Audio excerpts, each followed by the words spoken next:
Hello PSC top വാച്ചിലേക്ക് എല്ലാവർക്കും സ്വാഗതം.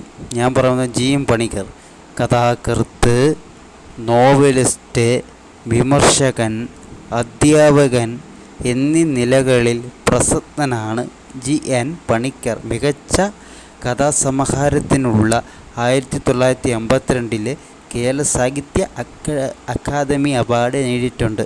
GN Panicker കഥാകൃത്ത്, നോവലിസ്റ്റ്, വിമർശകൻ, അധ്യാപകൻ എന്നീ നിലകളിൽ പ്രസിദ്ധനാണ്. GN പണിക്കർ മികച്ച കഥാസമാഹാരത്തിനുള്ള 1952 കേരള സാഹിത്യ അക്കാദമി അവാർഡ് നേടിയിട്ടുണ്ട്. അപ്പം GN പണിക്കർ കഥാകൃത്താണ്, നോവലിസ്റ്റാണ്, വിമർശകനാണ്, അധ്യാപകനാണ് എന്നതിൽ പ്രസിദ്ധനാണ്. GN പണിക്കർ മികച്ച കഥാസമാഹാരത്തിനുള്ള 1952 കേരള സാഹിത്യ അക്കാദമി അവാർഡ് നേടിയിട്ടുണ്ട്. അപ്പോൾ അടുത്ത വീഡിയോയുമായി വീണ്ടും വരാം. ഇപ്പം തന്നെ പറയണം, PSC ടോപ്പ് ഇപ്പം തന്നെ സബ്സ്ക്രൈബ്